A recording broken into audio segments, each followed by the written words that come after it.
Welcome to Bowls, Beers, and Brawls. You got Big B here with you. Hope you're doing well out there, fight fans. Here we had BKFC 66 go down Friday, September 13th. Yeah, that's right. Friday the 13th. Bare knuckle event.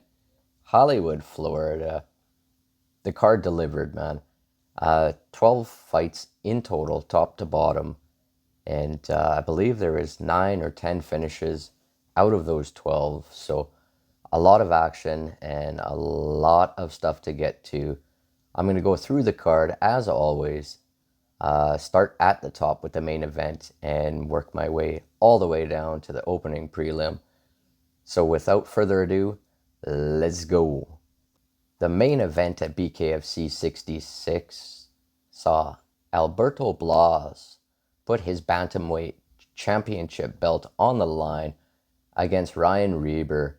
Now, Blas was 5-0 going in. Reber was sitting at 6-0, so this was a battle of the undefeated. And wow, folks. Alberto Blas absolutely ran through Ryan Reber, and that's not an easy fucking task. I mean, this was Blas' sixth first round finish, 56 seconds this time. And in that 56 seconds, he had 2 knockdowns and a KO. I mean, who will even challenge Alberto? Wow. The co-main in Hollywood, Florida, we had a lightweight bout. The 6-2-1 Howard H.D. Davis was taking on the 3-0 rising star James Brown. And you know what, folks? Howard Davis was absolutely on fire here in Hollywood. Brown could not handle the speed, nor could he handle the power. 3 knockdowns to the first round finish for HD. This man is on a mission. In the feature bout at BKFC 66, we had some heavyweights throw down.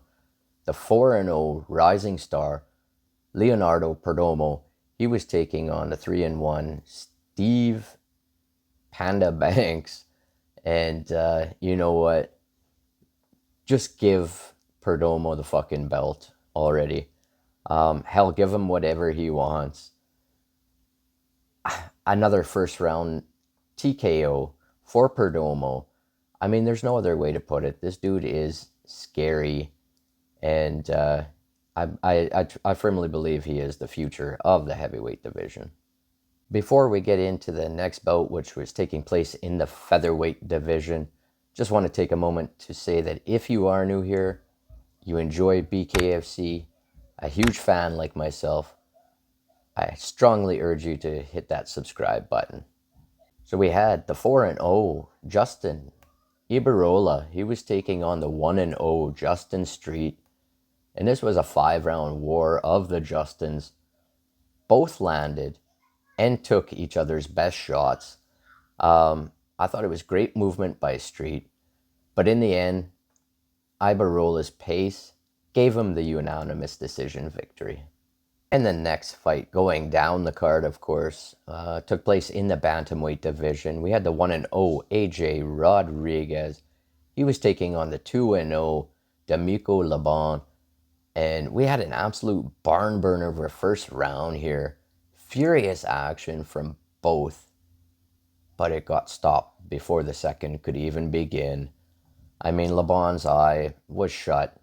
He couldn't see. AJ Rodriguez gets the TKO doctor stoppage victory. The 7th fight of the night was a highly anticipated cruiserweight bout. The 3-2 Jeremy Smith, he was taking on the 3-4 Stephen Townsville. And you know what, folks? Townsville looked amazing out there. Offensively and defensively, I thought his speed made Jeremy Smith honestly look like an amateur. Steve Townsville gets the TKO doctor stoppage. Smith's eye was absolutely jacked. And the halfway bout, middle of the card, we had Sean Houtzing. He was 0-1 heading in. He was taking on Leo Carrera, who was 1-1. Now, this was taking place in the light heavyweight division. And honestly, nothing great here, folks. I mean, Feldman was yelling, urging them on just to throw. There were some boos coming down from the crowd. And hell, even the corners were urging each fighter, you got to go, you got to go. And neither one could really seem to find the gas here. It wasn't horrible. It just wasn't very entertaining, if that makes sense. In the end, Leo Carrera gets the split decision victory. We also saw a welterweight scrap at BKFC 66.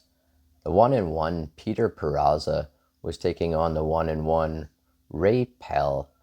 And honestly, folks, Peter Power Peraza. I mean, that's my new name for him because, wow, that dude packs a punch, literally. He moves to 2-1 with a third round knockout. I thought Pell fought fairly well, but eventually he just got caught. And in the first bout of the main card, which seemed to take forever to start, I'm not sure what the delay there was. There certainly was a delay, but eventually they got going. This was in the heavyweight division. We had the 1-1 Joseph White taking on the debuting Kendrick Myrie. And both had some decent moments here. White ends up getting the fourth round TKO. Myrie he needs cardio for one. To me, he looked more exhausted than actually hurt. So I think with a little bit more cardio and a little bit more work, Myrie could come back easily. Good showing from Joe White here. Off to the prelims now at BKFC 66. We had a welterweight scrap, the 4-4 Joshua Alvarez, better known as Fames. He was taking on the 0-1 Jim Pulgar, and there was a 10-pound weight difference in this scrap. I think Alvarez was at like 165 and Pulgar was around 155. I'm like, how is this even sanctioned? But they went ahead and fought, and I thought it was a decent scrap. Fame showed impressive skills here and there, but it just wasn't enough. It's 3 knockdowns gives Pulgar the unanimous decision victory. The second fight of the entire night took place in the cruiserweight division. We had the 1-0 Julio Perez. He was taking on the 0-1 Devontae Jeffrey. And holy shit, Julio Perez puts Devontae Jeffrey face down. 13-second knockout for Perez. It was absolutely nasty. I mean, Jeffrey didn't even realize he was knocked out, but he clearly was kissing that canvas. And opening up the entire card at BKFC 66 was a welterweight scrap.